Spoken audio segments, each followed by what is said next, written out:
Welcome back. I'm Uday Pratap Singh. You're joining us on NewsX. Our big focus this hour, Ukrainian leader Vladimir Zelensky will be heading to Washington on the 18th of August to discuss ending the killing and the war with the US President Donald Trump. A call that was also later joined by European and NATO officials. Zelensky has repeatedly said that a trilateral meeting with the Russian and US leaders is crucial to finding a way to end the full-scale war launched by Russia in February 2022. This comes as Trump also voiced the idea of such a meeting, saying it could happen if his bilateral talks with Putin were successful.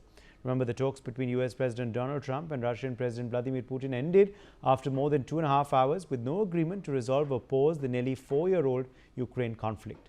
After meeting the Russian president, Trump said an overall peace agreement and not a ceasefire was the best way to end the war, a statement that echoed Putin's view that Russia is not interested in a temporary truce and instead is seeking a long-term settlement that takes Moscow's interests into account. Let me get in Glen Grant, former advisor to Defense Minister of Ukraine, who's joining us live on the broadcast. Glen, thank you for being with us today on NewsX. How do you view this meeting and the progress made in Alaska?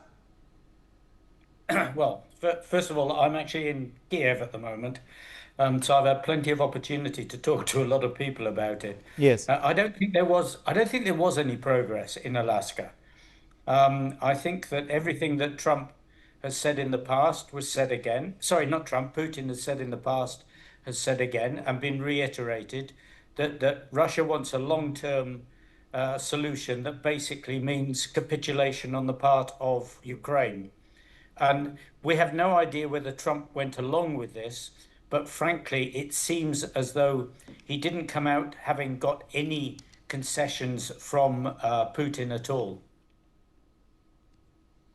Okay, and then since you are in Kiev, I have to ask you about how this meeting is being perceived by those within Ukraine. Of course, Donald Trump has spoken with Vladimir Zelensky after this meeting. There is that meeting scheduled between the two for Monday in Washington, D.C. as well, when we will probably hear more about Zelensky's viewpoints. But as far as the progress made yesterday, how is this being perceived in Kiev? What is Ukraine's reaction to this meeting? I think you have to look at this in two parts. The first part is the government. The second part is society.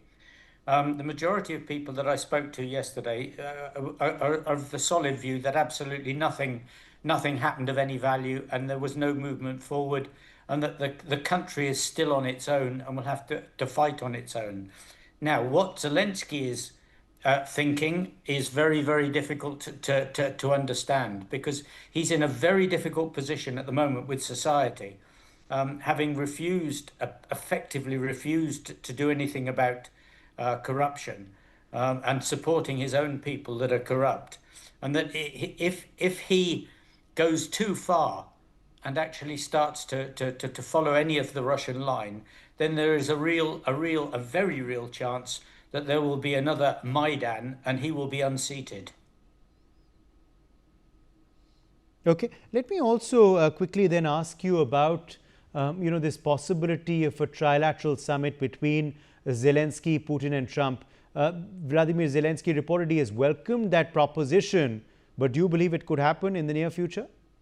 Well, anything can happen, but whether it has any effect is another matter.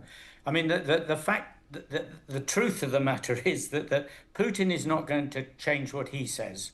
Zelensky is very unlikely to change what he says if he wants to stay as president. And that leaves the third man in the room, Trump. And Trump doesn't seem to have anything to offer to Ukraine at the moment. What he wants is deals with Russia. He wants money, basically, and he wants his Nobel Peace Prize. But Putin's not going to give him that. And Zelensky, as I said, is in a difficult position. I don't think he will give in. So what can Trump actually do? If he's not going to put sanctions onto Russia, then his only alternative is to bully Zelensky again.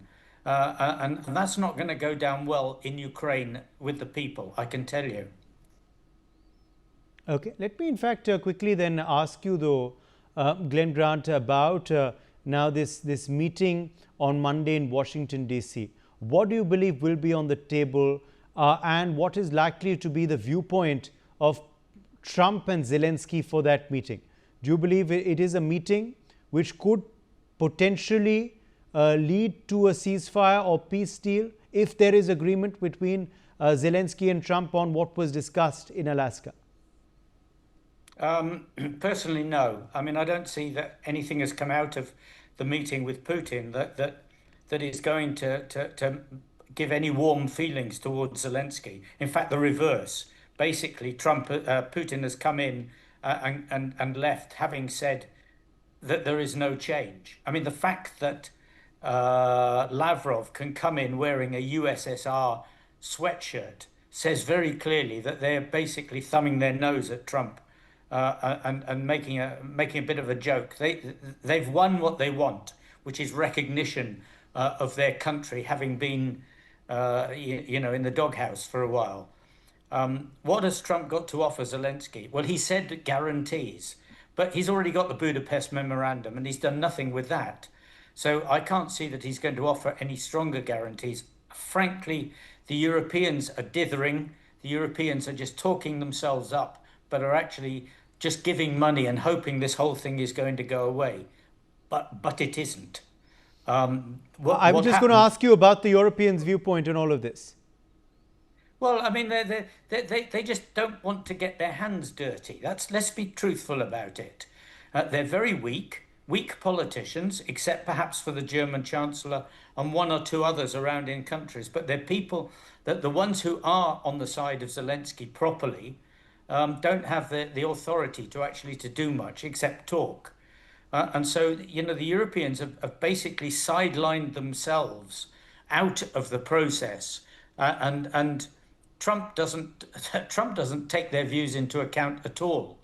He just wants them to take responsibility, hand over the money, and try and do something. But that something is not happening.